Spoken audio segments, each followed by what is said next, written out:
Spirit of truth will testify to me, says the Lord, and you also will testify.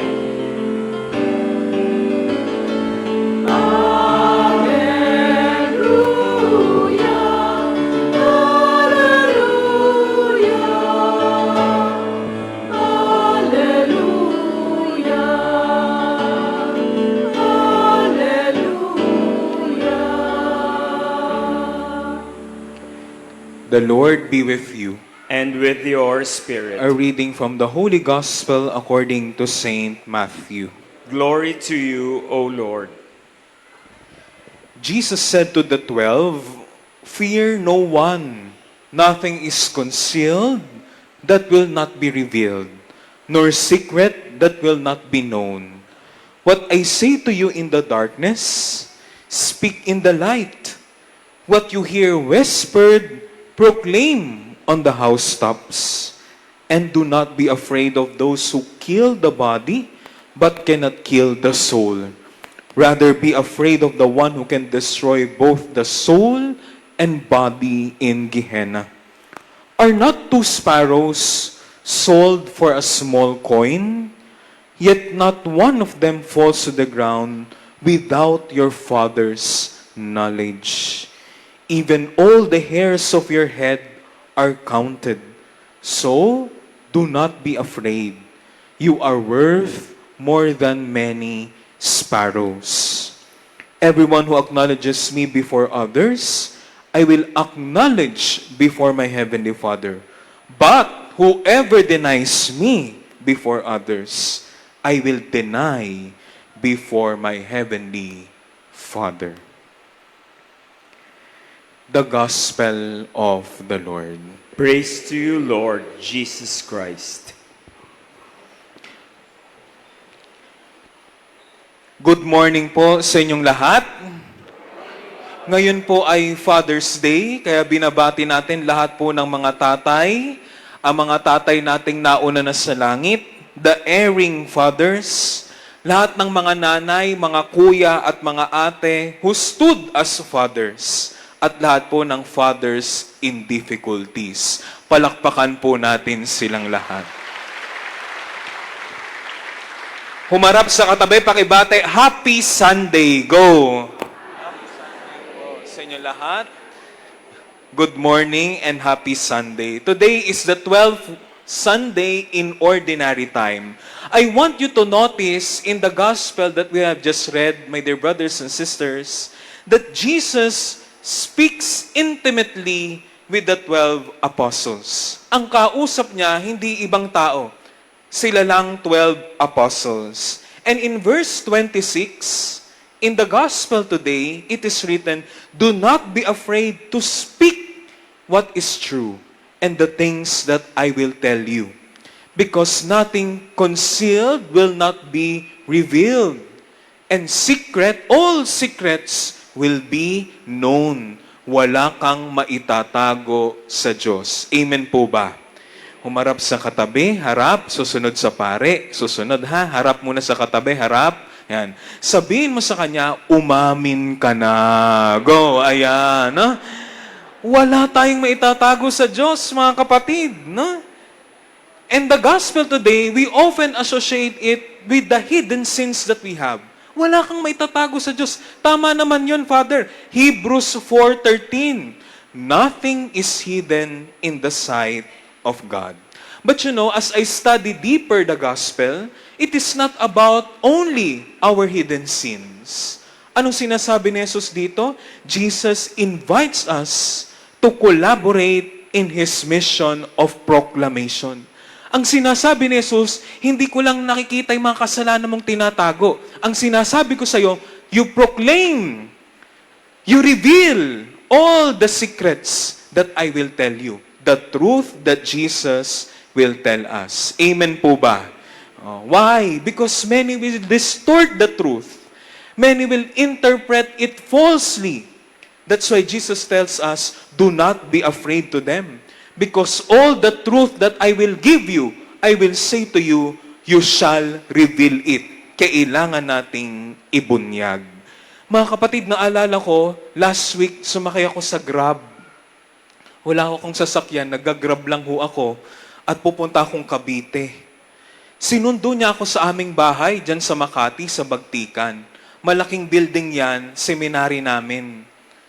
Pagdating doon ng Grab, sabi sa akin ng Grab driver, ano po to sir, condo? Sabi ko, ito po ay seminary, bahay ng mga pari. Sabi ng Grab driver sa akin, Sir, magpapari ka? Sabi ko, opo. Ilang taon magpapari? 15 years po, 15 years. Ilang taon na po kayo?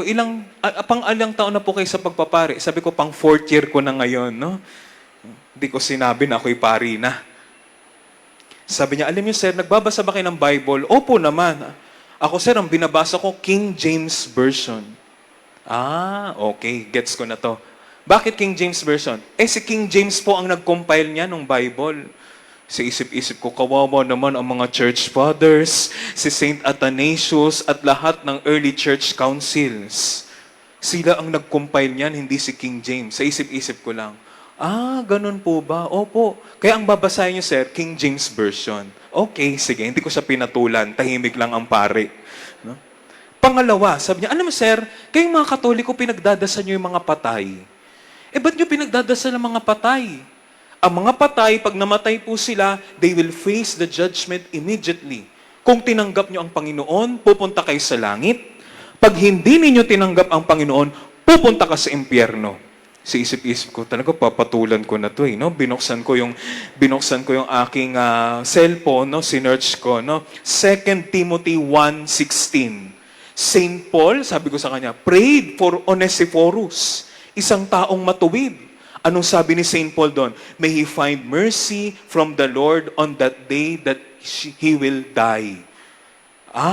Sabi niya, ganun po pala, kaya niyo pinagdadasal. Isa pa, pumatol ka pang isa pa, sige. Bumanat pa, Father. Di pala, kilalang pare. No? Sabi niya sa akin, sir, ba't yung mga pare ninyo nag-aasawa? Sa isip-isip ko, pakialamero ka ng buhay. Ang pangit naman, nagmimisa ka sa Greenbelt. May sumatawag siya, Papa, Jollibee! Sabi ko sa kanya, Matthew 19 verse 12, others do not marry for the sake of the kingdom of heaven. Tumahimik na siya. Ang tagal nung biyahe namin, kung ano-ano yung sinasabi niya, hindi ko siya pinapatulan. Pagdating dun sa aming pupuntahan, sabi niya sa akin, Sir, salamat Di bali, sir. Naku, 4th year ka pa lang, 15 years yan, marami ka pang pag-aaralan. Ba, talaga naman, sabi kong ganon. Kung alam mo lang, pari na ako. No? Kinakalma ko yung aking sarili. Pero sabi niya, sir, ang maganda sa inyo, kalmado ho kayong mga Katoliko. Pag Iglesia ni Cristo ang binanat-banatan mo sa debate, hindi ka tatalunin, sir. Napaka-ano nila, mataas ang boses. No? Kaya sir, salamat sir kasi kalmado ka. So, ginawa ko, dinagdagan ko yung tip. Sayang naman yung effort ni Kuya, nakipagdebate, no? Dinagdagan ko yung tip. Nang asar yung Grab. Pagbaba ko ng Grab, tinignan ko yung cellphone ko, rate your driver. So, nilagay ko, 1 star. Tapos nilagay ko, talkative driver. Bawi-bawi lang, mga kapatid. No? Ang teacher namin sa Bible, nung kami nag-aaral pa, kung kilala ninyo, si Bishop Broderick Pabilio. Ang sabi sa amin ni Bishop, yung mga pastor, 6 months lang yan nag-aral. Pero after 6 months, babanat na yan. Ang galing nila mag-proclaim, ang galing nila mag-persuade. Kayo, mga bata, 10, 15 years kayo nag-aaral maging pare, kaya nyo yan. Lakasan nyo ang loob ninyo. At tiwala lang yan sa Diyos. Amen po ba? Kasi ang akala natin, pangbanal lang yung mag-proclaim. Hindi po. Ang pagpo-proclaim ay sama-sama nating gampanin. Na our proclamation is not only through the microphone, but on the way of our life. Amen? Humarap sa katabi, sabihin mo, lakasan mo ang loob mo. Go! Ayan, no? Lakasan natin ang loob natin. No? Lahat tayo, we have the mission to proclaim the truth of God. No? Anong problema natin? Fear paralyzes us. Natatakot tayo.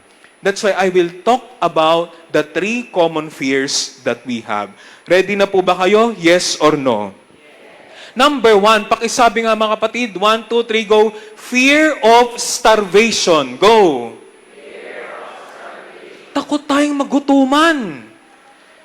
Kaya nga pag sinasabing, i-proclaim mo yung gospel, ano bang mapapala ko dyan? Sister, sama ka sa ministry namin, ano bang mapapala ko dyan? Fear of starvation. That's why many of us are still greedy for power, for money, for material wealth, for food and security. Paano yung sinagot ng ating Panginoon na sa ating second reading today? The gracious gift of God, of that one man Jesus Christ, overflow for many. That's why do not fear to be starved. Do not fear to be mawawalan. Laging feeling mo nawawalan ka. 'Di ba? Ano sinasabi ng Panginoon? My grace is enough, overflowing for you because God is our tagapagbigay. Amen?